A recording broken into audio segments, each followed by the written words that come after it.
Happy Friday, everyone. Welcome to Purpose Fridays with Sherry, Friends, and Family. Derek Watson here with you again today. Thanks for taking time for our happy hour, our Purpose Hour. And joining us as always today is the one and only Sherry Watson, known as Mom. Hi. Hey, happy hour. Uh, oh, we're so glad to have all you on once again. It seems again week to week we have just more and more coming in, lots of great information to share. And as always, some time allocated to answer all of your questions on there and all things nonprofit. So we're so glad to have you. So Great. And today, Derek, I'm so excited about today. Every Purpose Friday. And you guys, welcome, welcome, welcome. And the first 2 or 3 weeks, man, we were every Friday at 1 o'clock Mountain, 3 o'clock Eastern, and then we had to take a week off, and then we had to move it up an hour last week because of a phenomenal meeting we'll talk to you about connecting. And so I want to just let you guys know that we're back on track every Friday at 1 Mountain, 3 Eastern, 12 Pacific. We're going to spend our happy hours together. So Derek, let's start off, and we let you guys know last week we moved it up a week or an hour because we had an amazing connecting visit. And we've talked to you throughout our times together. It's all about connecting, connect, connect, connect. Well, we're walking the walk. And so Derek and I and Ed from our team, you've met him on Purpose Fridays. We went to Irvine and we met with Dave Metzler and Donald with Sports One Marketing. Dave is partners with Warren Moon. Is so awesome. I'm a football fanatic, and I'm telling you what, those Denver Broncos make football worth it. And so to be able to talk about our journey and our story and what the Power Purpose is doing, and then for Ed to say, Ed, hey, what about those Broncos? And then we started talking about the football and the Hall of Fame. And so, you guys, everywhere we go, it's fun. And Dave was saying the same thing, guys, is that if it's all about having fun. He went through a journey in life like so many that I've really spent time with. Just recently, it seems like in my life, people are gravitating, people are coming in, people that have been very, very successful, built a lot of material wealth. They had the mansion and the big car and the fancy boats, and they had a lot of complications in their life because they had built their empire, but they had not built their purpose. They had not thought about what's life about? What's my purpose? What can I contribute? And so, sitting with Dave last week, you guys, as we've gone on this journey together and we've talked about our purpose and the impact we can make, Dave's in that same place. He went through having it all materially, financially wealthy, but not having the purpose, not having the mission, and losing it all, turning to a new life. And you guys, he's on fire. He's working with nonprofits. They've got the Crescent Moon Foundation giving scholarships to kids who've not had that opportunity. They've got an e-commerce program that we're going to be talking more about. And so they're doing a mastermind group that we're going to be a part of. And we're going to have Warren Moon and Dave Metzler on our call with us. So again, building that coalition, building that groundswell of people that are coming forward and saying, I've had a lot in my life. I've lost a lot in my life. And now I've learned it's all about purpose.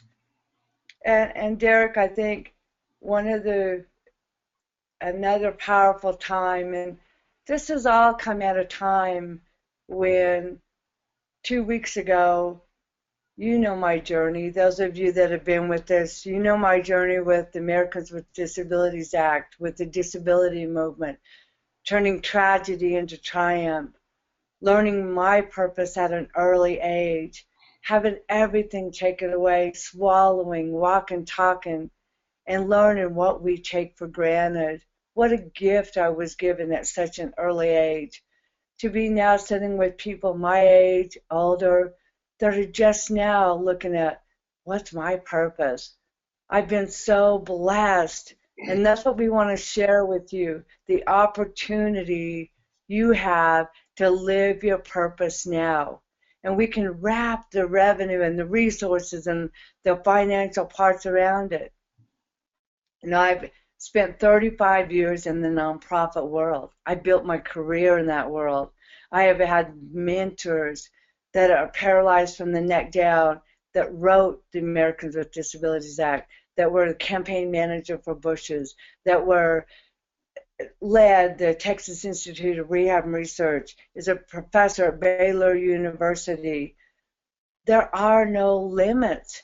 And that's what we all learned going through our journey of disability. You know, being in an accident and being paralyzed from the neck down when these guys were 16 years old and living in a nursing home, but knowing that there was more to life.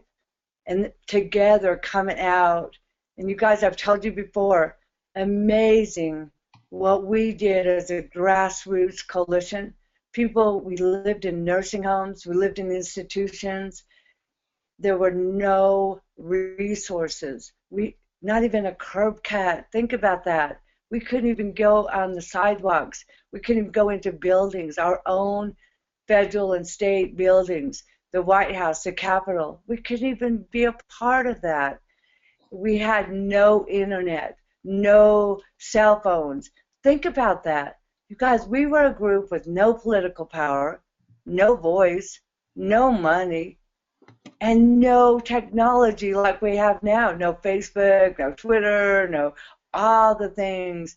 So if we could do that and celebrate our 25th anniversary a few weeks ago, think of what this group right now on this call, our Purpose Fridays, think about what we can do.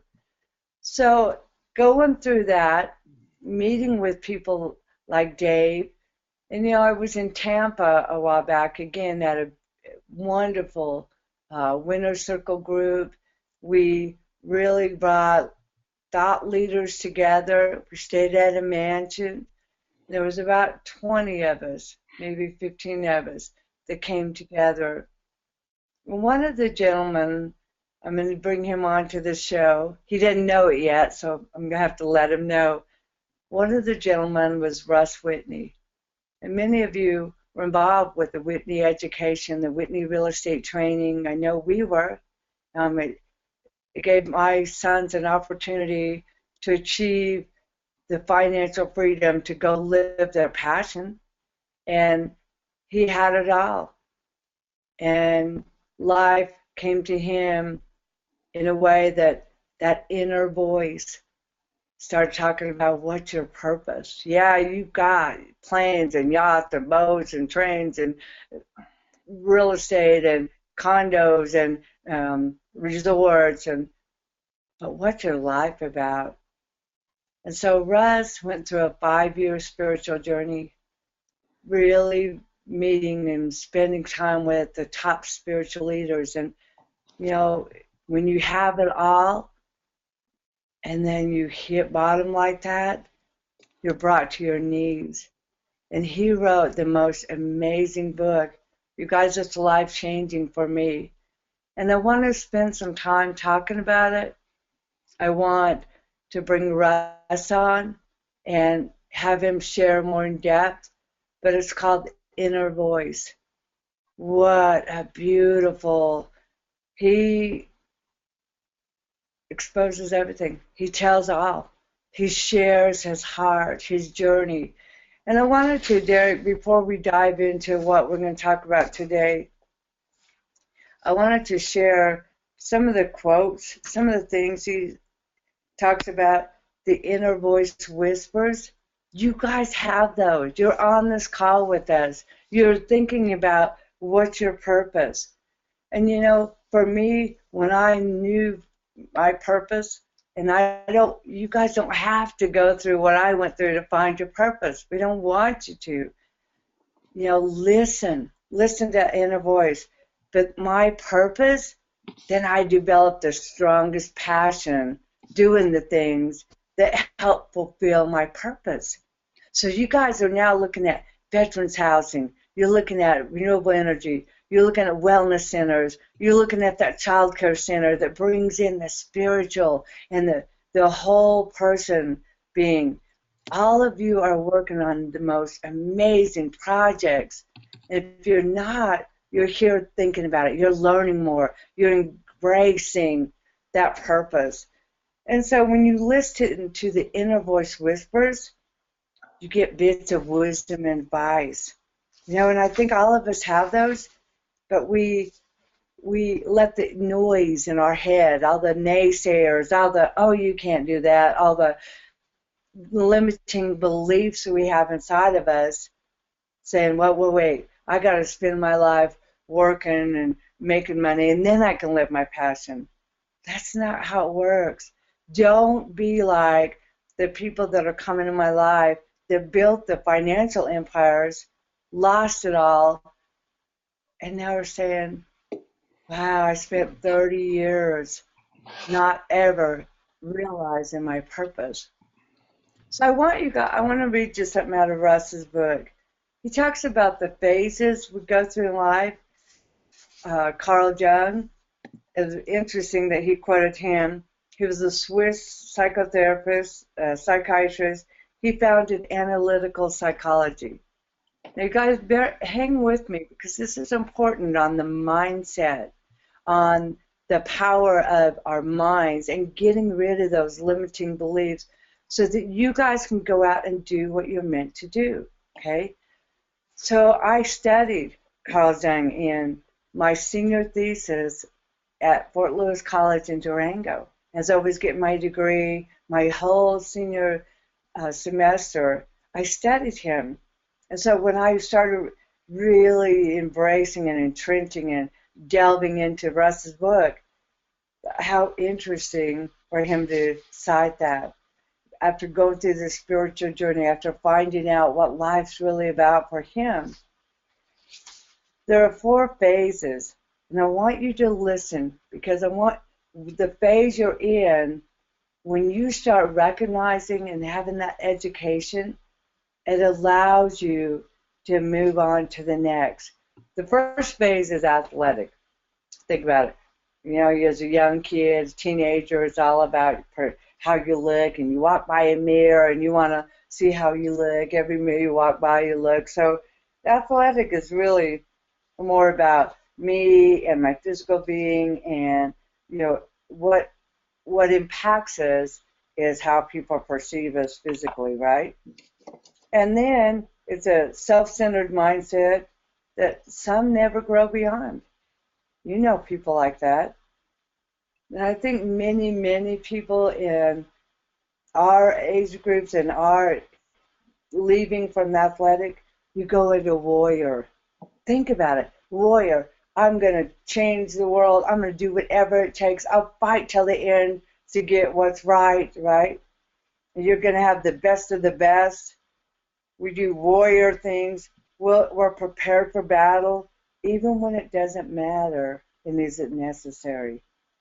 Many of my colleagues, many of you are in that warrior phase. Think about the difference when we take things on, we're going to fight to the end, and then moving to the statesperson phase.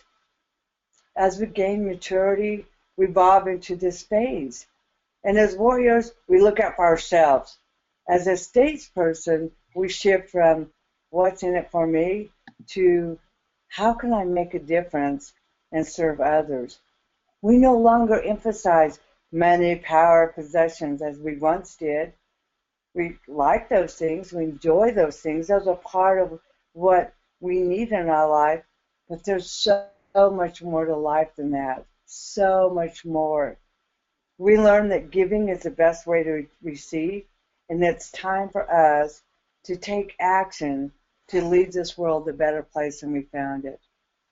Moving from warrior mode to the statesperson mode, as I'm reading this book and highlighting stars and getting ready to send it to our board and our team to start doing trainings on it, looking at where we are in the nonprofit sector when we achieve that statesperson, with the social significance. You know, I just did a radio show this week on the humanitarian radio. What a beautiful group of people. I'm going to be bringing Tony and Janie onto our Purpose Fridays. And as I shared an hour with them, you know, talking about the power of purpose and all the things, I talked about my journey. I talked about building coalitions. I talked about building a movement, changing the whole system that was so broken, that made no sense economically and very disempowered us. I spent that hour talking about the richness of our history, of our culture, of the disability movement, and how 10 years ago I was led to start teaching others our history, using our education, using what we had been through to start working with folks on renewable energy, veterans issues, senior housing, affordable housing, wellness, changing from that medical model mindset to integrative medicine, to healing us, all the things in our country that are broken, but we live in the greatest country in the world. The opportunity is amazing. You know, last night I listened to the debates, the presidential debates, and I was so impressed. I was so engaged with some of it. With, we need to lift people up. We need to lift the spirit of this country up again. We need to bring that belief back. And that's what we're doing. That's what you're doing. By being on this call, you guys are stepping forward saying, it's time. It's time. So going through the last few weeks, the last couple months, with the people I've met that have built such financial wealth, empires, are now at the point where they've lost it, they've walked away from it, they've decided that there's more to life than that. They're really reevaluating their mission. So 10 years ago, as we delved in, we went right into this country. We said, we're going to teach people that it's not a bake sale charity. It's a profitable nonprofit corporation that's a social consciousness of this country, that really brings solutions to our leaders and then gets the funding to make things happen. A gentleman I talked to this week that we're going to be meeting with later this afternoon has a beautiful business plan model, some investors involved, to do assisted living in a very different way, in a holistic way, bring it organic, bring it a whole different way of healing, bringing our elders in a place where they have dignity and they don't lose everything they've worked for. You know, my mom, now thinking about an assisted living since my dad was called home 2 years ago. She's now home alone, I'll have to tell her. And looking at $5,000, $6,000 a month to get a little bit of support. So here's another model being brought, another person wanting to live their passion. So what we can do is wrap the funding around that. You've got to have funding. You know, in this radio show, 60,000 people that are making a difference. Many of them have nonprofits, but so many of them think that you have to live in poverty to have your nonprofit. You have to walk away from the financial wealth because you can't, in a nonprofit, everything goes back to the people. Well, you have to take care of you and your team so that you can go out and help the people. So we've always taught, and I've lived it 35 years. I watched a movement blossom, change the world literally with ADA because we led nonprofit corporations as a business. That coming from your heart is good, but you've got to put on your business hat. And if that's not your strength, surround yourself with a board, with power teams that will bring that business knowledge to your corporation. So as I talked on the radio show, I talked about there's so many funding sources. They're only eligible to nonprofit corporations, okay? On our nonprofit university, we're doing curriculum 140 on project development. Show me the money, project development. Derek and Ed did just fantastic training last night on the different revenue sources in cause marketing and corporate America, things like social impact bonds. You guys, we're on the cutting edge of what's happening. Social impact bonds, you're going to see more and more of those. We're going to spend one whole Purpose Friday talking about the beautiful revenue stream that's bringing investors, nonprofits together, and then really empowering you as a leader, you as the nonprofit leader, to go in and make an impact. You know, there's a project in New York. They're working with young kids in the juvenile justice system through a social impact bond. Much like municipal bonds that our parents used to invest in, get interest off of, there's the same mechanism being created, but it's in control of the people and the results and the outcome and the recidivism rate of these young kids and breaking the cycle of what they've been through to not go there. And it's measured on the economic impact. So what's happening in that area in New York? Economically, with the corrections department, less dollars are being spent because there's not as many kids going back. They're breaking the cycle. So that social impact bond for the investors and for the nonprofit, they're rewarded. So doesn't it make sense that money that we taxpayers are spending on the corrections department, on the VA, on the systems that aren't working, that don't make sense, Medicare, Medicaid, long-term care, we'll spend $100,000 to put our parents in a nursing home, but we won't spend $5,000 to let them have an attendant come once a day for a couple hours, and we've created a job, and we're putting taxes back into the system.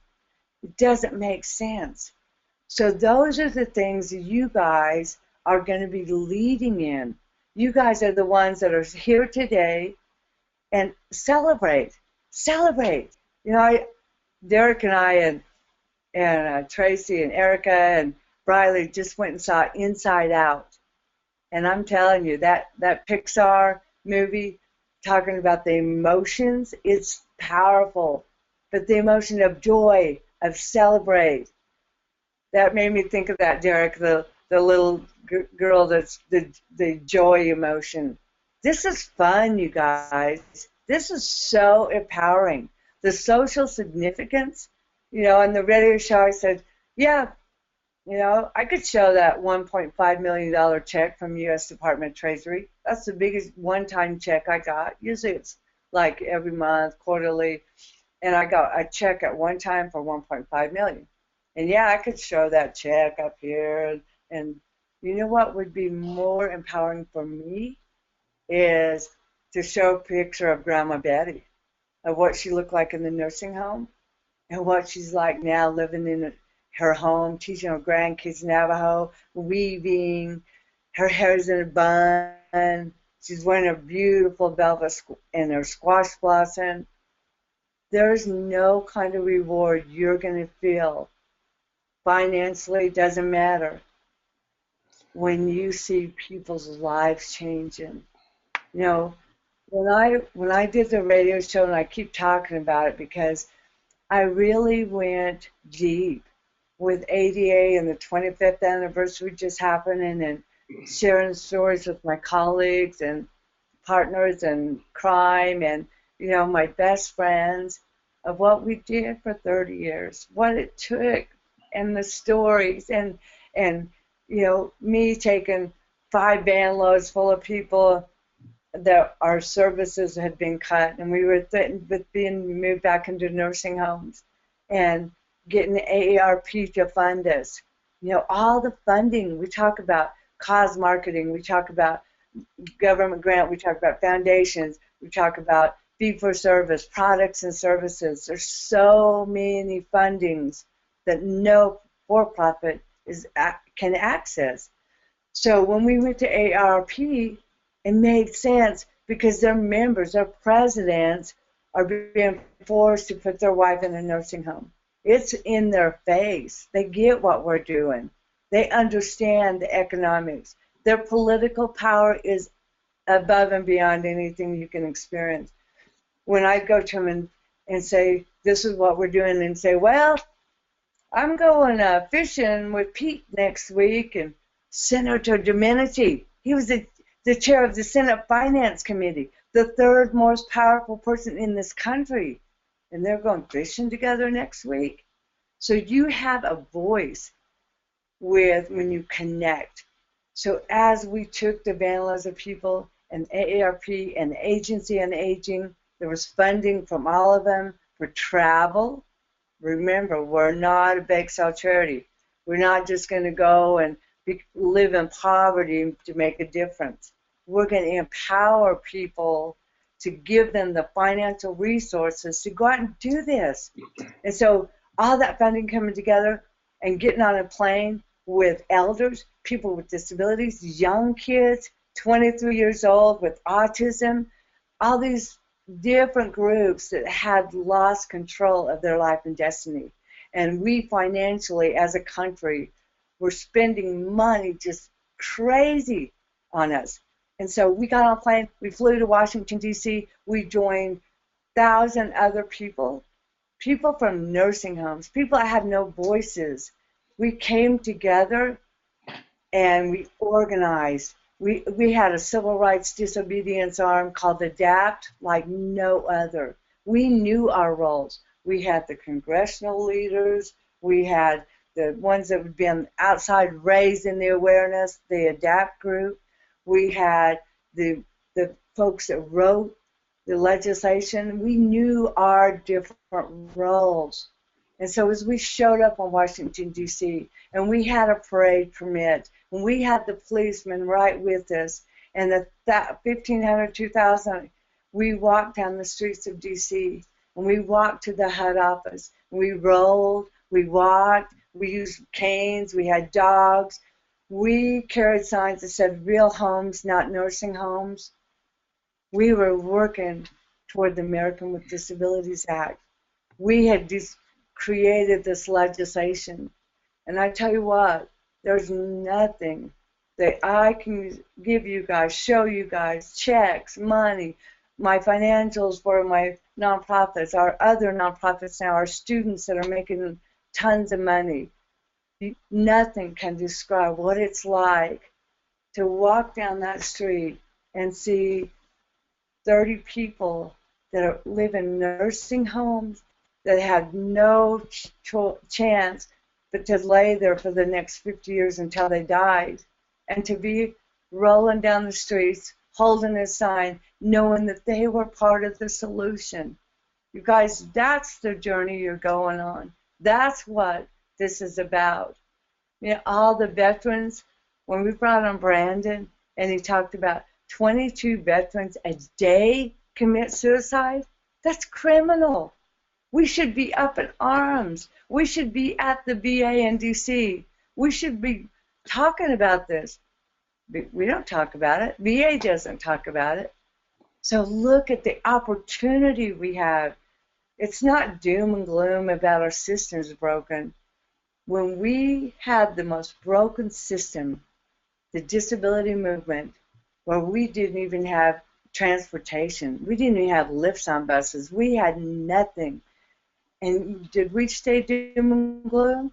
No, we saw the opportunity to change the world, and we did. So what I want to do now, I want to invite my special guest on, my foundation, my rock, my everything, Mr. Derek Watson.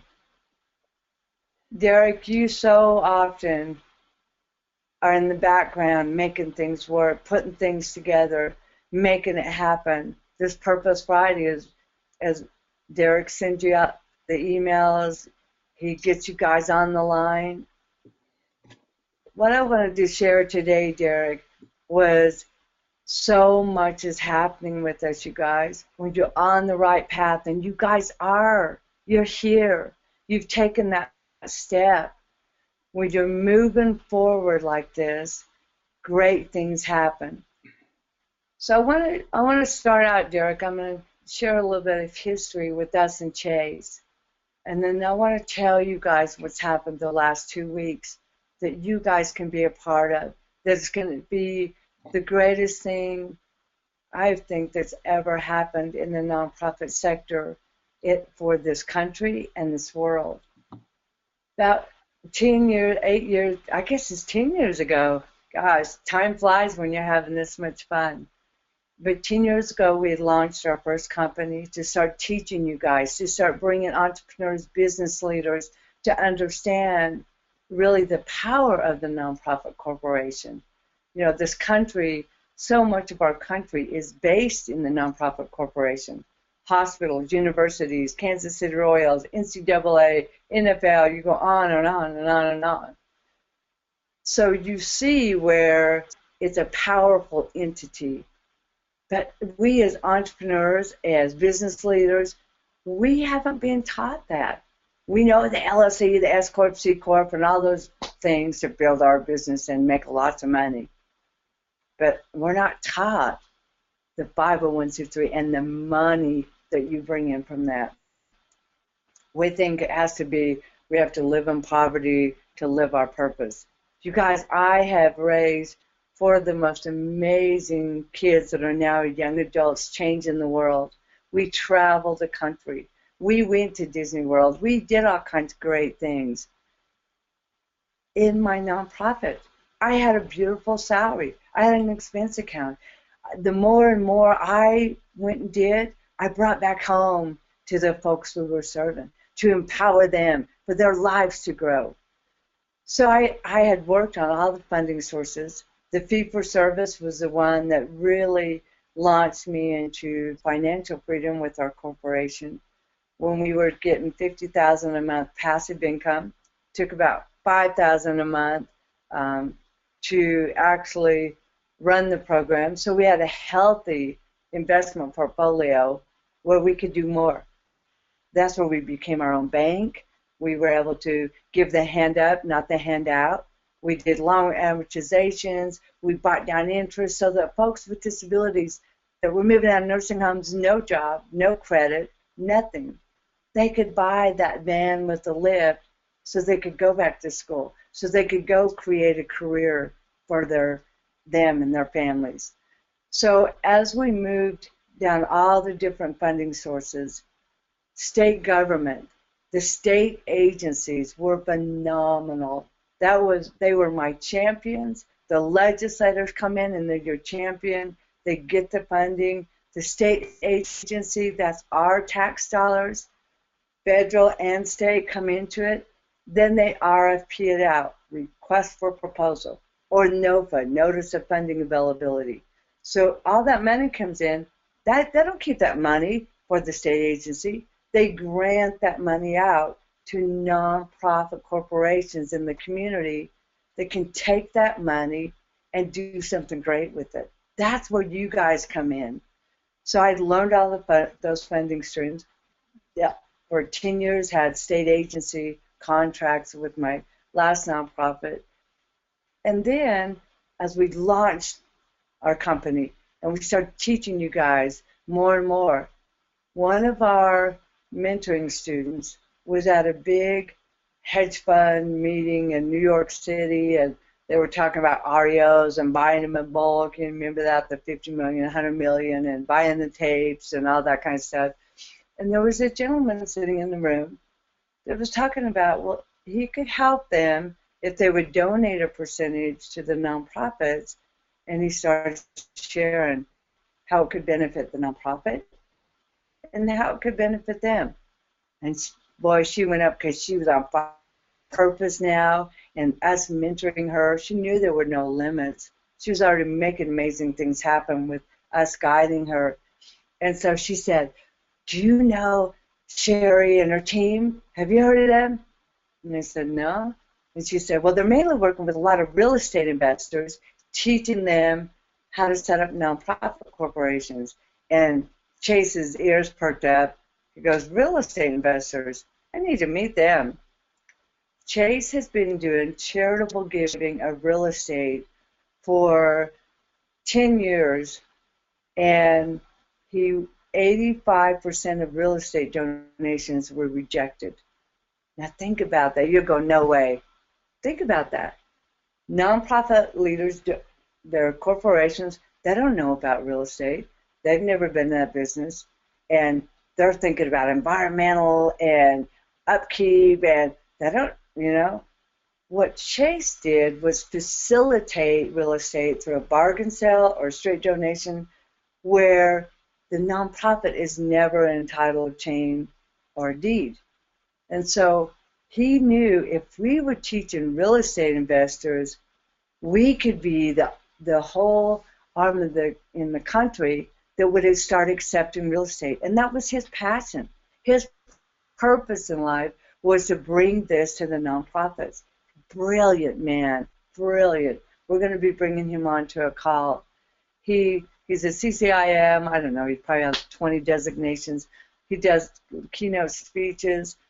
The top commercial realtor in New Mexico, we met with him, Derek and I, and he said, Chase is so brilliant. He said, when he comes and does a training for us, he said, I got the award for being the top commercial realtor and all this kind of stuff. He said, but we sit there and Chase starts talking, it's kind of like we're like trying to keep up. And he said, well, we're talking about how to do a 1031 exchange with one thing. Chase is talking about how to do 5 lakes with 2 horses, with no teeth, and 3 cats. I mean, he's brilliant, strategy, creative. So, okay, she calls us up and she goes, you guys, I met someone and he wants to talk to you about real estate and using it as a funding source. And boy, we're like, this is amazing. It's another funding source that I really hadn't used a lot, that I hadn't used the way Chase taught.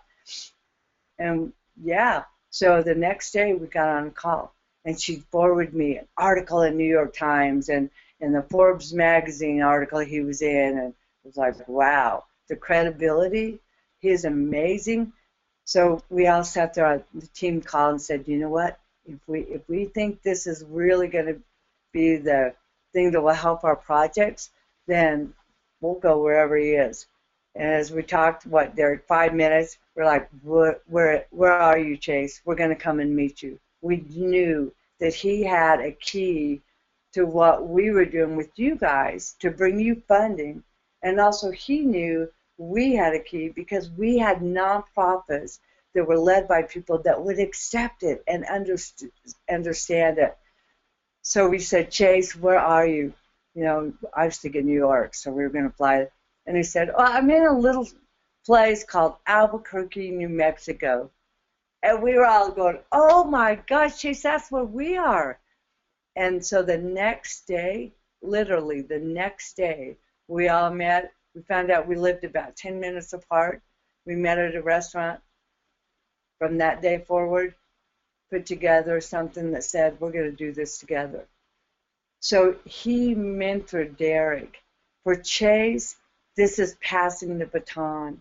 This is making sure that his purpose and his passion, his legacy is kept alive by continuing on. So we've spent the last years really learning charitable giving of real estate, encompassing it, making it happen. And it's really a matter of getting to the donors, finding the right people.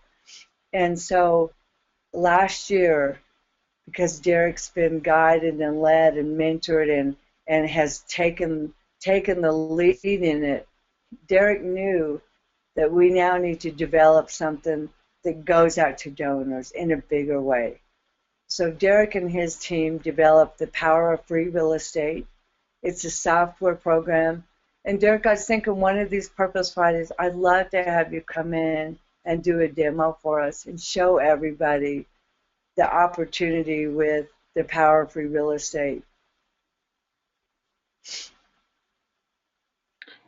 Absolutely. So Absolutely. tell a little more. Yeah. So Derek, the Power of Free Real Estate, what you've done, that's why I want you to show everyone. Because when Derek, we were working with Chase, meet with him all the time, and when you kept meeting with Chase, and they did this software where it finds free and clear vacant, highly appreciated property, and you punch in your zip code. It's amazing. Comes up with 589 hits right where you are. And some people own 8 properties, and the LLC owns 25, and it'll tell you who they are. And then it has 3 letters embedded in it that say, Dear Mr. So, Dear Mrs. Smith, we are a nonprofit corporation. We'd love to share with you how we can help you transfer your wealth by leaving a legacy. Amazing. And then you click another button, and you can go zoom in on the little balloons and look at what the property. And then Derek has built a network of 6 buyer groups around this country that are hot to trot. They're coming to us all the time, go, well, do you have some more? Do you have some more? And then, so we have the buyers set up. So you send out the letters, you get the donors on the phone, you start talking about, and then we send it to our buyers, and then the money gets wired into the nonprofit's account. So there's a lot more to it. But what Derek did is when he developed this and with Chase side by side, Chase said, this is a Ferrari of anything that's ever been done. This is going to take it to a global level. This is going to bring in the Clintons, the Gates, the Warren Buffett, the folks that truly have built their wealth to understand this strategy. Now's the time. So Derek launched that a few months ago. We did a beta test. Our first set of letters that went out with one of our nonprofits, she got 5 houses donated to her and got the seed capital to start going and doing the services and the mission she was empowered to do. And from that, then it started being, okay, how can we tweak it? So I'm finally getting to this point, Derek, where I want you to share with everyone is about a month ago, because of the results, because we're getting calls from donors, we're building that team now on the charitable giving and real estate side.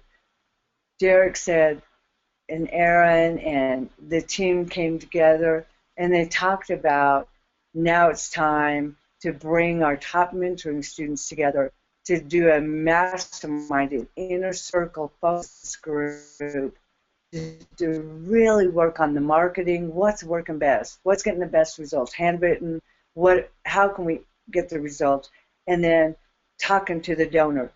How can we help our students with the script to open that door so that Chase and Derek and Ryan can then take them across the finish line. So I know this week, Derek, the first set of letters that went out, the hit were the calls from donors, and they were able to actually record those calls with the approval of the donor, with Chase on the line, with Derek and Ryan on the line, and the client, the student, and recorded it so that we can then share it with this inner circle focus group. We're spending 90 days together. Derek and Aaron then did invitation only, and then they had to fill out an application, and they had to do an agreement where they would agree to the mailings, to being part of it every week. Derek, what I saw happening last Tuesday night, it's only been 2 weeks, you guys, but I can't wait to share with you where this is headed, to bring in the funding for every one of your projects, every one of you. Now, bring the funding in. It's not a bake sale charity. You're not going to have to live in poverty. Live a life of abundance so that we can lift up those around us and do the great things. So, Derek, I know I talked a lot. You know I always do. But I love for you now to share with them, and thank you for being that not only family and friend, but the backbone, the driver, the leading force of what's going on in charitable giving of real estate. Because this is like none other, you guys. Yeah, absolutely. Thank you for that. And again, just to give you just a brief overview of our mission is to really fundamentally shift that paradigm of how real estate can be used uh, as revenue for nonprofit organizations. We know that in 2014, last year, $456 billion in charitable giving, and a little more than 2% of that accounted from real estate, despite it comprising nearly half of our capital wealth in this country, only accounting for 2% of that charitable giving.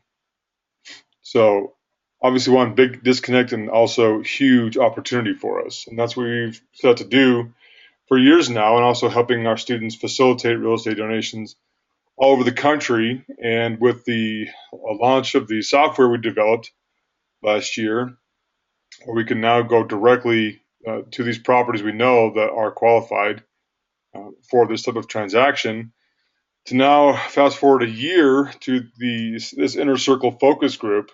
We put together some of our top students around the country, working as a collaborative effort here on charitable real estate strategies, mailing, connecting, stationery, information, resources, materials, everything you think of, and being 2 weeks in, and as we are now looking at close to probably 20 leads just out of this group alone, 2 weeks in from just a couple mailing campaigns, with the rest of them about to go in the next couple of weeks following that. So very, very exciting. This is what we've been working for quite some time. The software has been the biggest game changer of it all, but now harnessing the power of that in a large mastermind kind of setting, and harnessing all of that brain power together, working as coalition based, is what's really about to just take this to a whole nother level. That's what we're very excited about. Derek, share a little bit about, like yesterday when you came to the office, like, whoo, you were like sweating and wiped out, and I was going, oh, you've been working out? And you were like, oh no, we got some more deals coming in. That's right. That was awesome. That's what we have a steady flow that comes in where we're constantly evaluating properties and talking to donors, and we've just seen this tremendous spike now in that, with evaluating properties and talking to donors and evaluating mailing campaigns and response rates. And we have students just absolutely on fire about our top students that are now starting to get a grasp of it, but also are seeing the power of it when you just convey it to a simple way. That's why there's such a disconnect with white only comprising 2%. It's really just a lack of knowledge. There's so many people out there. It doesn't matter. We've been out there and we've talked to top level financial planners, estate planning attorneys, you name it, that still can't grasp the concept that a nonprofit can accept real estate, or should accept real estate, due to the liability or risk attached with real estate. And that's what we're doing in a large capacity across the country, is educating people on what it is in a sense, when you look at it, a very simple process once it's laid out. It's just the knowledge of it, and the transaction in so many cases is so much more beneficial to somebody that's a donor seller, where we have things, and that's part of that misnomer we have to help educate and get around, is people saying, well, yeah, I know, I mean, I have this property, but I don't know, I'm sure it's just donating it over to a nonprofit. They don't know about all the strategies involved, not just on the tax incentive side from a charitable gift, but also where they can, like with our buyers networks now, where we can offer them a very accelerated transaction, a quick close, cash, in addition to um, the tax deductions involved. So if you think along the lines of where, like a bargain sale is one of our more popular ones, where a seller may have a property that's vacant, not really in use that much, or maybe they've just kind of let it sit and they're tired of the holding cost, maintenance costs, and they normally would sell it at a discount to someone just to get rid of it and then pay the taxes on it, right, and kind of wash their hands of it. However, here they know with us, they can still get that kind of same cash offer, but because we're a nonprofit, they can also get a write-off, a portion of it in the form of all the way to the fair market value of it. So you can imagine a discounted property sold traditional way, and then getting whatever balance you have, plus incurring the taxes associated with it, whether it's with income, adjusted gross income, or capital gains tax. Imagine that now with a nonprofit, where it's a very similar cash offer, plus the remaining balance all the way to that negotiated price, all the way to the fair market value, is considered a charitable gift. They can apply to this year's taxes plus an additional 5-year carry. So not just in addition to a cash offer, we can also offer them, help them with capital gains avoidance, up to 30% of adjusted gross income, and then a 5-year carry on the larger balances of properties that sell to apply towards their income tax. And it's great. Other two strategies, that's just one strategy we've talked about, with others talking about where it's a tremendous estate planning tool. For preserving wealth for people, for their children, for their heirs, and really looking at minimizing the estate planning, the estate taxes on it as well. So just a tremendous opportunity just to education based. And we mentioned Chase.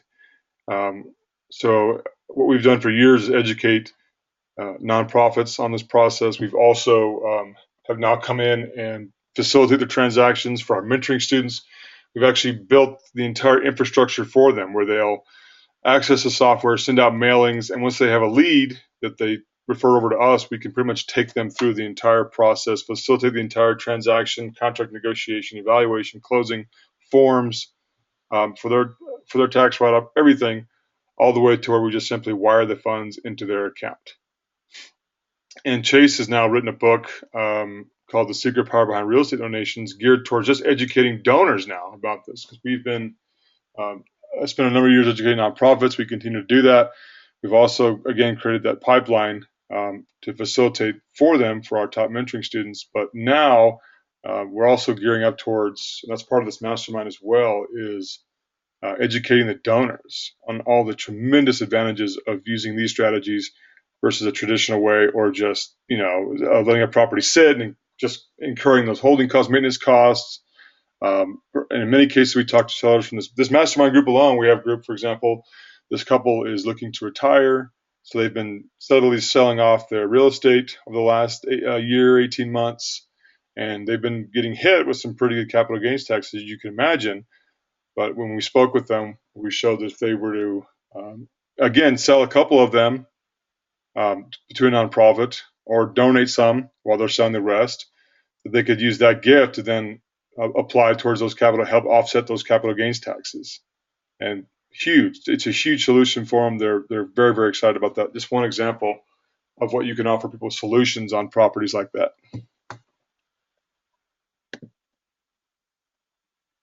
Derek, something that really hits me in a very great way, you guys. It's a win-win-win. It's the biggest win-win-win I've seen. Again, I talk about my mom a lot because she's my life, and having my dad called home a couple of years ago, and now being there with my mom. They were married 50-some years, worked together, built a business together, retired at the age of 39 and 42, traveled the country, the world, doing mission work. That's all she's ever known. They never even went to the store apart from each other. So, being there with her and listening to her and all of her neighbors and their investment groups, and that for the last 5-8 years they've made no interest on their money. And many of them retired, with that's what they were living on. And now everything's gone up, utilities, medicine, you name it's gone up. They're receiving no interest, nowhere, like 0.5%. You know, she made $1,000, 10 years on 10,000 bucks. I mean, there's no interest. So they've all dipped down into their principal. And now they're 80, 70 something, 80. Now they're looking at, wow, I can't go get another job. I'm digging into my principal. They're getting that fear of how they're going to continue on. Are they going to end up in a nursing home? They don't want to be there. They don't have the resources to pay someone to come in. This strategy to be able to take it to our elders who have built the opportunities for us, who have left this world a great place to give us opportunities, to go in and say, you know what, that real estate, you have that cabin you never go to anymore, it's free and clear, that you're 88 and you can't even think about trying to sell it because you're on dialysis and that. We could do a charitable giving of real estate to your favorite nonprofit. You know, maybe for them it was a kidney foundation because they had gone through dialysis. Well, now we can take that and do a bargain sale where, it's worth 1.5 million. Let's set you up a 500,000 charitable remainder trust flip. And believe me, I know just enough to just get folks excited. And once they say yes, I want to know more, it's like, okay, Derek and Chase and Ryan and but we can set up some kind of a structure, whether it's annuities, charitable remainder trust, so that they could take that 500,000 and be receiving an income each month with no interest to help offset their medical costs, all the things they've started stressing about. And then the bargain sale with the investors, they get a great deal. Say we're going to sell it for 800,000 and it's worth 1.5 million. So the donor gets the tax deduction plus some kind of a maybe $500,000 income stream set up, and then the nonprofit gets that 300,000 between 500 and 800 wired into their account. Talk about a win-win-win. And when you think about where our country is right now, the baby boomers right now are getting to that place. Like Derek said, 450 some billion given to nonprofits last year, and only 2%, less than 2% real estate. Yet the majority of our country's wealth is held in real estate. Look at that opportunity and the power of purpose with all of you guys, with our mentoring students doing this inner circle focus group, is taking the lead. And this is going to be a major initiative. You watch, you stay connected with us. All the foundations, all the major, even the Facebook, Zuckerberg, Google, all of them, to be able to now show them this strategy. There's no stopping now. The nonprofits are going to take this and just make a difference for our elders. At the same time, the elders are leaving a legacy and believe in your mission. So Derek, I am so elated about where we're going with this, and with you guys leading it, and with the inner circle going, and to just sit and listen in on the phone call and the GoToWebinar, and have all the folks talking about all the different responses they're getting on their letters and how many calls have been done, and you and Ryan recording the calls last week, and it's just amazing, you guys. So celebrate, join this happy hour, join all of our happy hours and watch where this is taking us. So Derek, I'd love to invite you in a couple weeks, 3 weeks or something. We've got a calendar of all of our different guest speakers and friends and family. We'll bring you in and have you share a demo of the real estate software. Absolutely, and we'll report back with our inner circle too. Our top mentoring students around the country are going to be they're already doing amazing things, but incorporating real estate as part of their diversified funding plan is going to be big. And it's going to take this, this charitable giving of real estate platform to a whole different level. So we're looking forward to reporting back all the results, all the great things we're doing in properties, And yeah, again on the software, that's really the basis of this. What we can do is um, just taking that technology. The technology, just like most things in all sectors and industries now, has been the biggest difference, and that is the um, with that software, that is the bedrock, and that is the foundation of what we're doing out here. And having these amazing mentoring students really implementing these strategies is going to just be just huge. And that's what we're looking beyond just helping them fund for nonprofits do great programs. Um, is yes a very good goal, but for us that is kind of like a low bar goal first, because the high bar is again is to take this out to a much broader audience and really fundamentally change how nonprofits raise funds using real estate. That's what we're all about. And you guys, it's all about their mission. From the first day we met Chase, he kept saying, sell the donor on your missions. You guys, you've got a passion in front of you. You've got a purpose in front of you. Sell them on that. You know, for one of our mentoring students who's a woman veteran, and to lead now and what's happening with women veterans and then bring forth services and create employment opportunities, people gravitate to that. To Heidi, another mentoring student that's really making an impact on serving young adults who are transitioning out of foster care. You know, and Sanji and another group that are doing healing in America and integrative instead of an alternative medicine, bring up healing, bring up complementary medicine. Uma, who you guys have met on Purpose Fridays, has joined us, one of our mentoring students, in the Healing Center we're developing in Hawaii. The board she's pulled together, we're getting ready to do our first inaugural board meeting, bring in the charitable giving of real estate into all of their conversations, into all of their mindsets. So as they're meeting with their uncle, as they're sitting to have coffee with their best friend, it's a conversation where it's a win-win-win. So believe in your mission, believe in your purpose, and share that with others, and talk about this as one of the opportunities to help bring your purpose, your passion, your mission alive. Now, Derek, I know we're going to go into Q&A.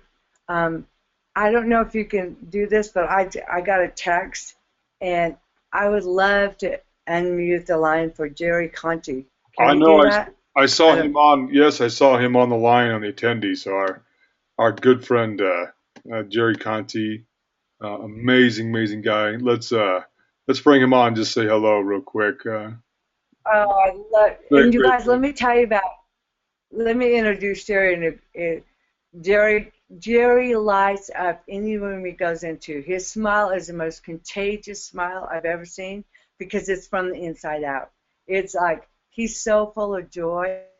He's so lives in abundance. And Jerry is part of our team. Jerry and I and our team, we've worked together for many years, helping each other, growing things. But now to have him actually part of our team, we're so honored. And when I talk about humanitarian radio and Janie and Tony and Jerry is the one that's bringing people into our lives and connecting us. And Jerry founded a company called Compassion Happens. That's how I met Jerry. He was working with socially conscious entrepreneurs in the for-profit. We were working on the nonprofit. So we came together to see how we could make an even bigger impact. So Jerry, when I knew you on, I invited Jerry to. Jerry will be doing a call with us, coming in as one of our friends and family, and we'll be doing a longer call with Jerry. But Jerry, I'd love to have you say hello and some of the things you're opening the doors for us and that we're doing together.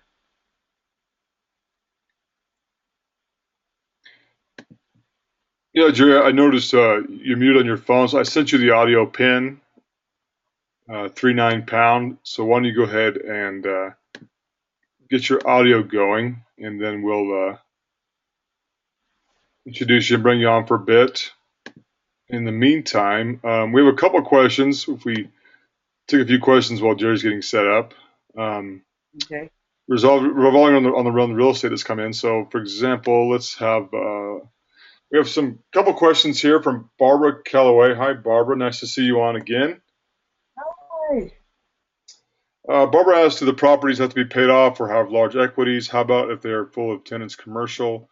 Um, Also, a great question where she's asking about what about raw land? So, I think it's off first on the software. Yes, we target properties. It searches through public record search and data collection, all these great techie stuff you might know, like logarithms and things like that, that compile this data and then find properties that are 25% loan to value or less, or those properties that are free and clear. Those are our more like highly specialized leads with equity to work with. However, if a property has 40% equity, that's also a good candidate to work with. So, do need to have some equity to work with. One is because we need enough room to work with as a gift for the nonprofit and also to sell it. And we like it both for our nonprofits and the donor sellers. That's another great strategy we offer. Both, it's a great perk. Is it's an accelerated transaction when there's a good amount of equity in the property, and that's kind of our unofficial motto here. Is we like to pull the most amount of revenue out of a property in the quickest manner possible, and just convert that to cash for the nonprofit quickly, and also get the donor, a solution with their property to get it sold. And your follow up about commercial property with tenants, raw land, absolutely. I mean, whether it's like what we've done, for example, from houses to one deal that had multiple houses in multiple states, to commercial properties, to raw land, to vacant lots. We have done just about all, even properties with that have dilapidated improvements on it, to environmental impact issues. We have a way of pretty much, and that's what the great thing about it is a lot of properties that even investors might not quite look at as heavily. We really run in there and we're willing to evaluate and examine everything. So absolutely, you bet. And then Jason has a question. Hi, Jason. Just talking about bringing real estate investors into the mix, loaning them money for deals or what. So what we've built in, Jason, is because we have deal flow that comes in for our nonprofits, and we are also looking to sell it quickly. Also, so we acquire it at a significant discount for nonprofit, and we also sell it at a discount so it sells quickly. So these are great deals for the investors. We now have added our sixth group to the mix because they're getting some of their best deals are coming from our organization and our students. And that's what we like to talk about win-win-win. This is a tremendous fundraising opportunity for nonprofits. It's a tremendous solution for a property owner, and obviously another win for the investor who can acquire these properties.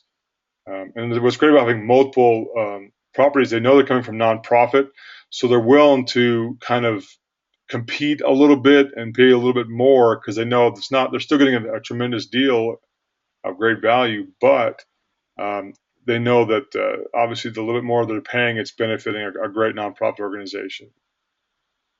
Another mix is that's on the back end as buyers.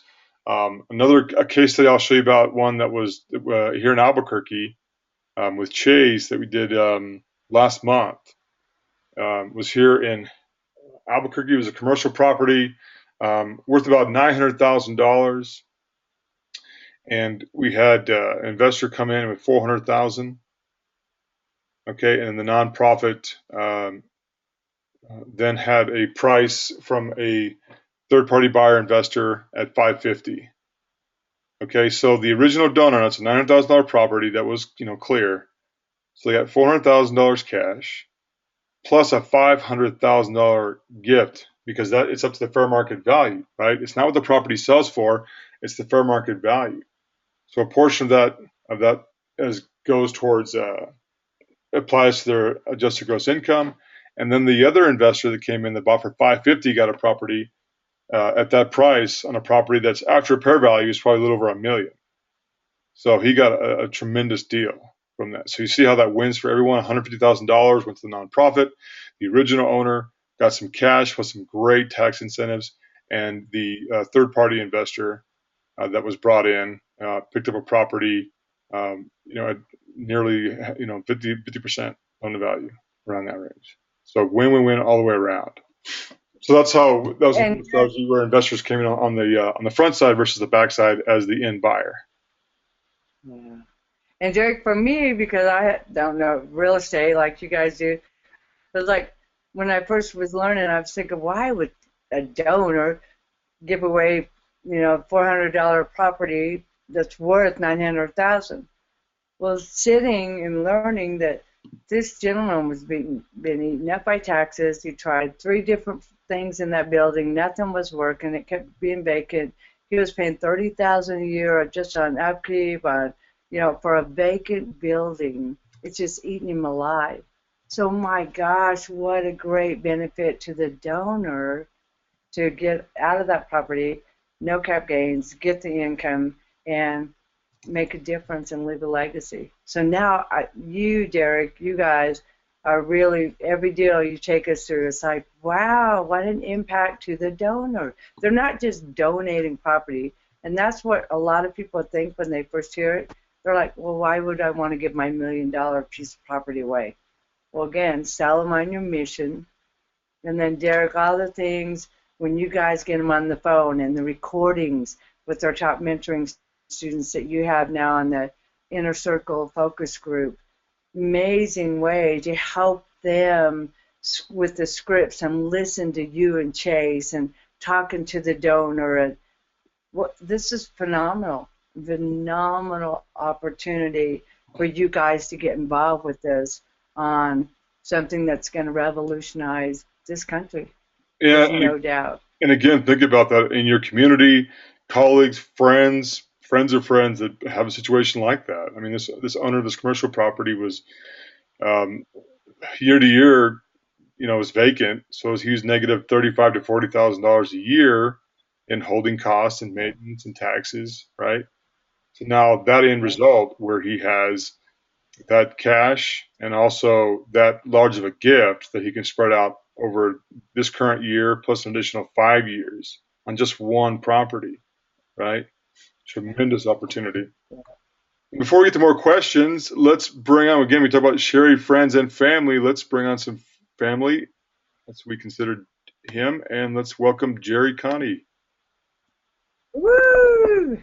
Hello, everyone. How are you, Sherry? How are you, Derek? This is Can you guys hear me okay? Oh, we hear you just fine. We hear you great.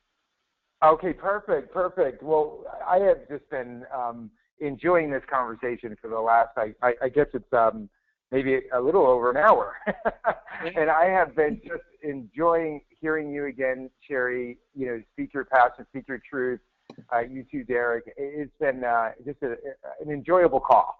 And I'm just honored to be here. I'm honored to be part of the Power of Purpose team, being able to contribute my brilliance, my talents to the table to bring the right connections that can help expand what you're doing. Because that's what I'm all about in life, is expansion. How do we expand this love, this light that you're bringing out to the world and the things that you're offering?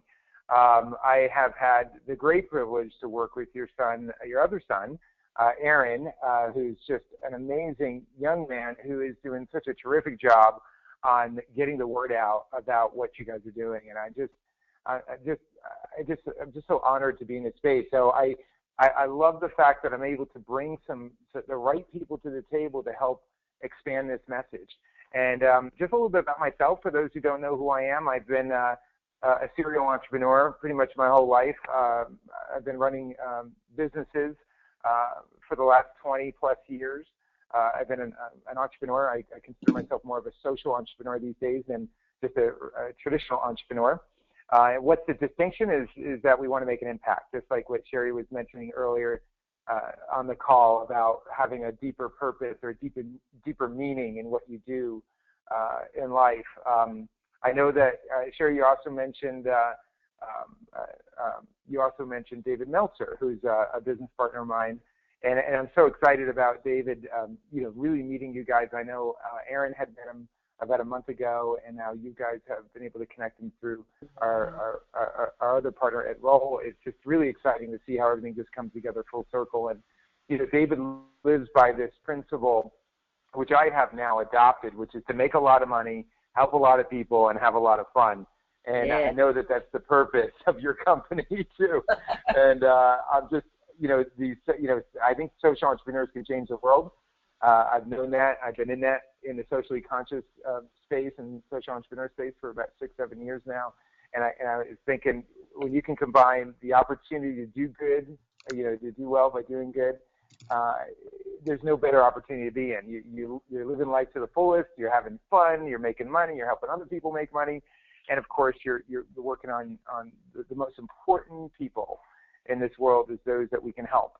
And that's what your company stands for. I'm just honored to be part of it. And that's a little bit about me. So, if there's any questions for me, or if Sherry or Derek, you want to ask me anything, I'm more than happy to answer. Well, Jerry, I love you're using the word honored, because we also have such deep gratitude. I've been telling them, Jerry, on Purpose Fridays that, when move in the right direction, doing the right thing, impacting, the doors open. People are brought into your lives that are part of that. And that's what, Jerry, we know we were brought together for a strong purpose. And I think feeling such deep gratitude both ways, feeling honor both ways, you guys, that's the kind of commitment you get from people that are going to join you, people that believe in what you're doing, people that believe that this country needs to change what's happening in healthcare. This country's got to do something different with veterans. The world has to make an impact on the houses in Africa that one of our projects is doing, the bottle schools in Guatemala that one of our former past mentoring students who now has come full circle is on our board of directors. Jerry, it's just so, the gratitude shared both ways, it makes that spark even brighter. It really ignites that fire in a bigger way. So we feel the same way, Jerry. That's why when I knew you were on the call, I couldn't wait to introduce you. No, I love it, and I'll be more than happy to come on another one of these calls to share some wisdom and some help and support to your membership and to your customers and clients. Anytime, I'd love to come on and just kind of share. And I also have to say, I love watching businesses grow and entrepreneurs expand. And Sherry, we met a long time ago, and last time, your business model, teaching individuals all over the country in live events, and what's happened to your company over the last few years has been just truly remarkable. And I just want to honor your whole family for what you have accomplished at this point, because you're ready to take this business and all of your clients' businesses and all the nonprofits that you're establishing for these individuals, just taking that to a quantum level over the next 3, 4, 5, 10 years. It's just really remarkable to see it. Oh, I know, what a blessing. And you guys, we're just putting out so many tools and resources for you guys, and we're living our purpose, our passion, and the mission we've embarked on.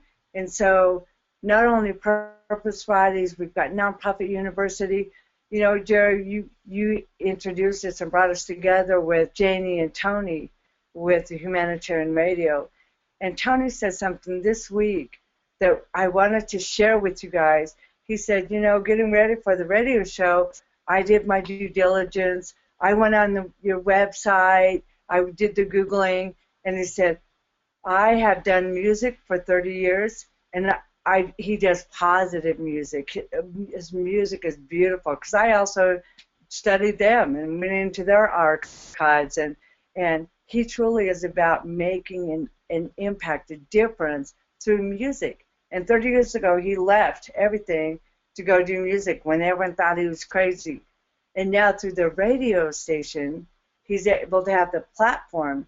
But he said, going into the powerpurpose.com and reading all your blogs. We have so many things on there, the blogs. You can go to our free web class, nonprofitwebclass.com.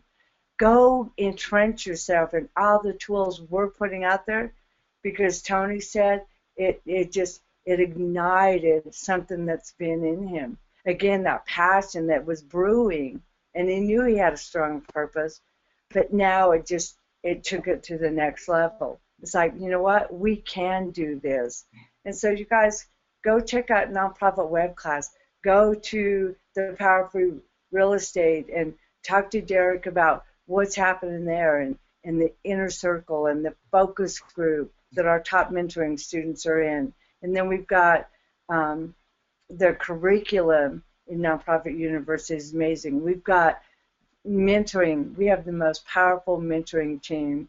I've had great teams my whole life. You can imagine to, start with nothing and create the Americans with Disabilities Act, the kind of teams, the kind of mentors I had, the kind of people in my life.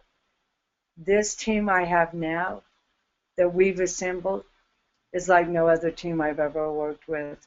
So we've got a mentoring team that has walked the walk. They have built subdivisions. They have built whole communities. They have built an international music, peace tones. They have built the depth of knowledge and the width of where they're coming from.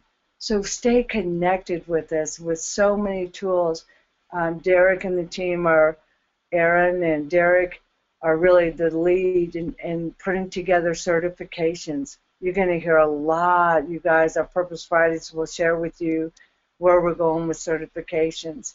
It's been a dream, kind of that inner voice whisper that Russ talks about for many, many years. 10 years ago, we sat, our family, with the top consultants in the country that developed FedEx and the systems, and we talked about an accreditation center, certifications that would you could put that badge on your website. You'd have that good housekeeping so that you are certified as a nonprofit corporation, so that funders, the donors on real estate and the funders with the big foundations and the state agencies, they're going to see that seal and they'll know you have everything you need to be funded. You've got your board of directors, you've got your bylaws, that's what we're doing. So you're going to hear a lot about certifications in the next month. That's a huge project, 10 years, that is now coming to fruition. So I am excited about the Power of Purpose and the walk we're walking to give you the tools and resources to open the doors so that we're the source when the big corporations come to us and say, look, we're going to start bringing in a nonprofit to promote. We don't know how to go out and find them and do the due diligence. We know that you guys are the ones. It allows us then that opportunity to come to all of you guys and say, okay, here's an opportunity. Just like the Inner Circle Focus Group. I mean, the top mentoring students are a part of that right now. And then we're going to bring the findings to you guys so that you take that information out and make the same kind of impact.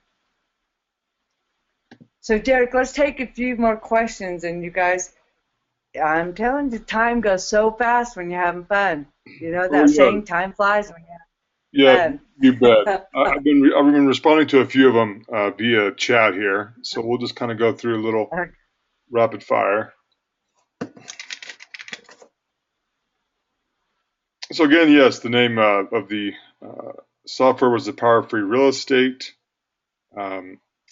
Randy, yes, again, and for everyone, all Purpose Fridays are recorded, and they will. They go on our website, and they also go into our YouTube channel.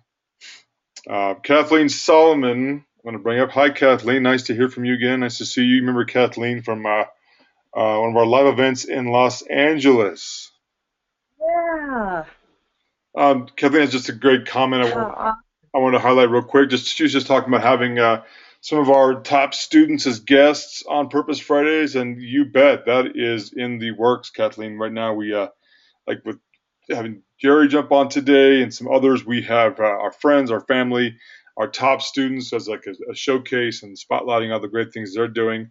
So be sure to all of you to continue joining us on Fridays, and you'll get to meet all of our team, our great friends, our family, as well as our top students around the country, all the incredible things they're doing. So just continue to tune in.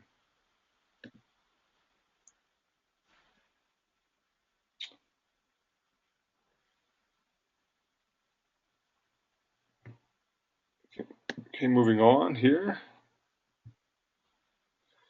Again, this is from Janine. So if you receive one of these discounted properties, you have to hold these properties for a certain period of time before flipping the property. Am I understanding you correctly? So here's a good point that you can sell immediately and the profits go to nonprofit, and how often you can flip. So essentially, in a bargain sale scenario, is what you're talking about. That's one of the 4 strategies of our big ones, but that is probably the more prominent. Because it's a very quick strategy to get cash out of a property for a nonprofit. So the one criteria when you're talking to potential donors and owners of property is that the property's been held for 1 year and 1 day. Okay, and this is what's great. This is what's coming about. Example, we were talking about investors earlier. Is a lot of them will buy actually a whole portfolio of properties and rehab them, renovate them, and sell them off. Right. So what's great is if they buy a number of homes over a certain time, a year or 2 or more, and they then fix them up, sell them off. The ones that will cross that threshold of a year, sell those or donate them to a nonprofit, and they can use that charitable gift to offset some of the taxes they've incurred as capital gains on the ones that they sold on the for-profit side as investors. But as a nonprofit, no, there's no hold period. It's essentially a simultaneous close, okay, between nonprofit original owner, nonprofit third-party buyer, okay. And the other strategies as well is if it's a straight donation without selling, perhaps you're keeping the house as an asset for the nonprofit. If you're having a little bit of revenue from it in the form of offering affordable housing, but you still have a little bit of rent they're paying, the tenants are paying, right? That's also revenue for your nonprofit. So you can, again, in that strategy, we're going to hold them to provide affordable housing, senior housing, housing for people that are in transitional living, right? So whether you want to get that bargain sale done or you want to hold it, yeah, that's the only criteria is on their end that the previous owner held it 1 year, 1 day. And as far as the wait period for you, it's just a simultaneous close. So there is no designated time. Okay, the only requirement and what's good for the donor though is that an appraisal has been done within the last 3 to 6 months, because that is what they'll need come tax time. We as a nonprofit provide them a Form 8283 and also a current copy of an appraisal, and that's what they turn into the IRS for their charitable gift. And Frenchie, yes, she's saying as a private banker, I can do that all day. Absolutely. So if you're looking more on the invest, that's what we have too. We have some students that are also real estate investors or private lenders, or they're in the financial world as well as nonprofit. But yeah, a lot of them are actually part of our buyers networks that not only will have their own nonprofit doing things, but they're also part of our network to purchase these properties from other students or from our own when they come available to us. So absolutely, it's a great way to acquire properties at a significant discount for a quick turn, or just as a great investment vehicle on these strategies for nonprofits. Yes, John, just talking about quick examples and illustrations. So in Purpose Center Profits, a nonprofit university, we have a number of flow charts and diagrams and resources and materials. Talk about Chase's book. So we have a lot of those resource materials in our website.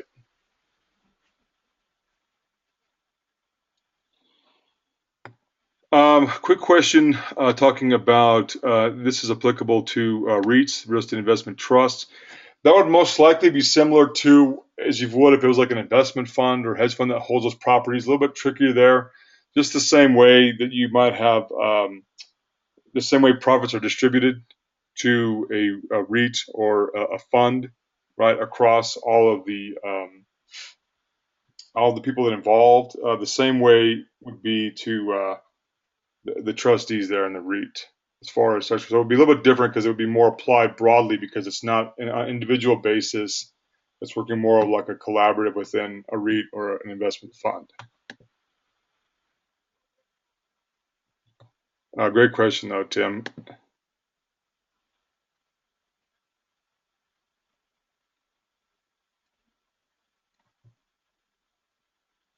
JP from Kenosha, our good friend in Kenosha, Wisconsin. Boy, I bet you wish Ed was on here. He'd be, you guys would be chatting it up all day long. Okay, you're still trying to get your nonprofit organization going. He's doing science degrees for women. He's looking, I remember, to empower 10,000 women in the fields of science.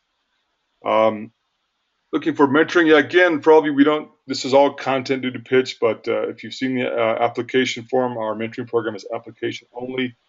We're very selective on that process of joining our mentoring program, but you can get more information at thepowerpurpose.com/mentoring.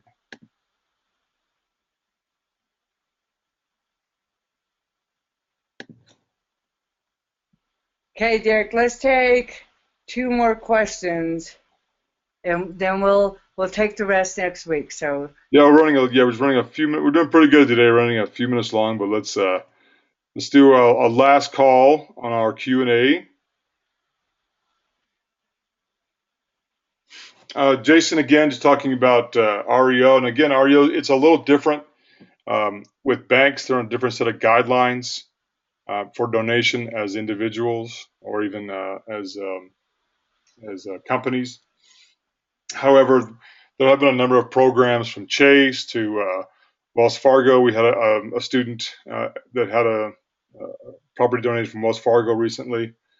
So that it can work. We've just actually been in conversation with the head in their corporate headquarters of Wells Fargo on a national basis, putting a national program together on REOs and donating REOs. One, because their big problem, according to this executive, is they can't find the nonprofits to donate these properties to. Again, because nonprofits are very apprehensive about taking on property. So a little different REOs, but yeah, that's something we have been working with on banks about donating REOs over to them. And it's different unless if it's in an enterprise zone within urban areas, a little bit different there on the tax write-off for them. Also, a little tidbit there for you.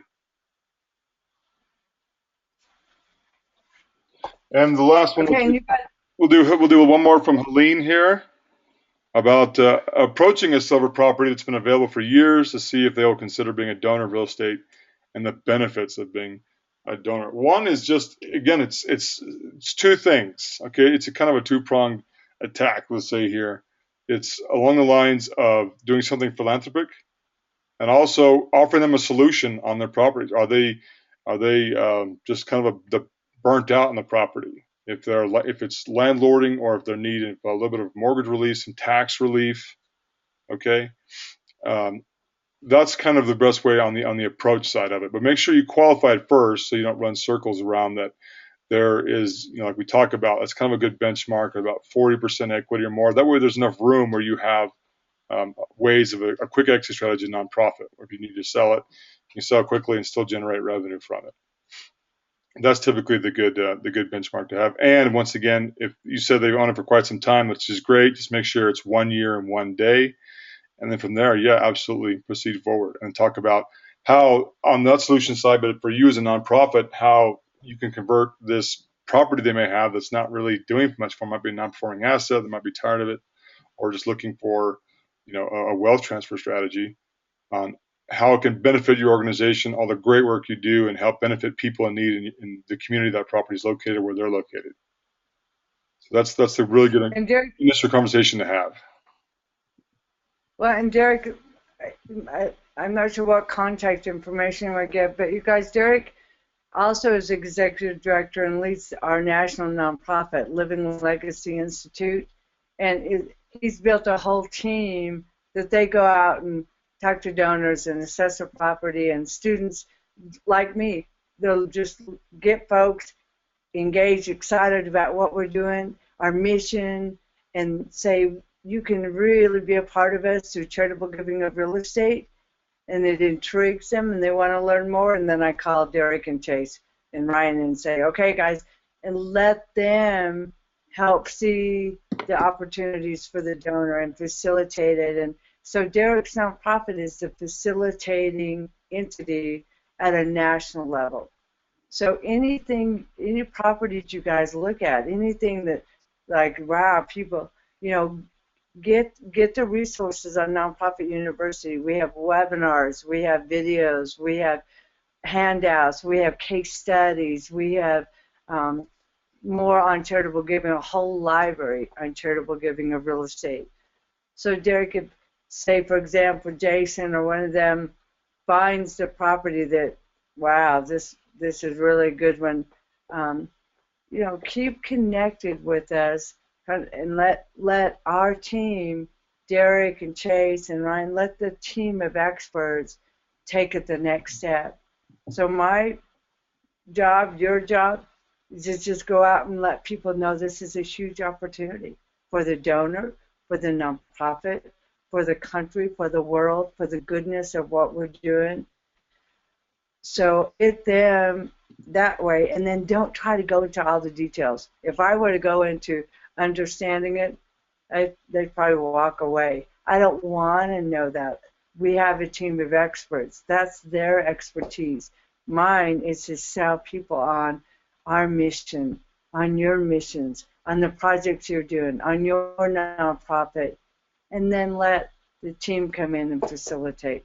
So I just wanted to put that out there, Derek. You guys, I know you're working day and night just right now on the focus group, so we're expanding our team of experts to help with what you guys are doing. Yeah, that's perfectly put. That's how we exactly teach our mentoring students, is that they have the team, the top team in the country, actually, with Chase and I and Ryan on the facilitating this entire process for them, where they just, now we're working together on the lead generation part, on the mailings, optimizing that. We get that first phone call, and then we facilitate that entire process all the way through when it's time to simply contact them again and ask for a wire information to the nonprofit's account. Great. Well, you guys, I know there's a lot more questions. I told our team, we all talked about, I was going to limit it to an hour and a half and just every week just take a few questions because we ran over. So I know there's still a lot of questions. So save those for next week. We have a surprise guest again coming in next week. A great friend, part of the family. It seems like the more you put things out there, like with Jerry, we're talking, the more folks become the colleagues, and then a mentor, and then a friend, and then they're just part of the family. So thank you guys for all of you being on here. Thank you for, you know, really embracing the tools and resources we're bringing, and congratulations for stepping forward and spending your happy hour, your Purpose Friday, to make the kind of impact, because what Jerry said with Dave Meltzer, with us, it's all about making a difference, taking care of you and your family, and having fun. And you know our motto is, if it's not fun, we're not doing it. So we're having a blast on this journey.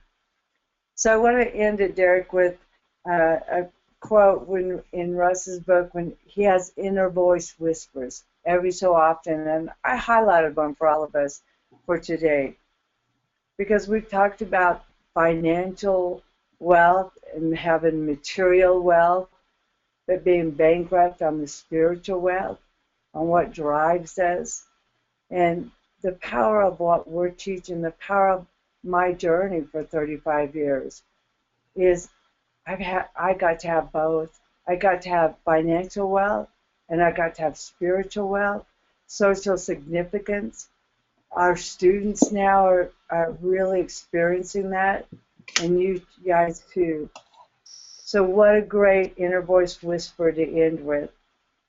If you want to feel more positive, more empowered, more confident, and more encouraged, be useful.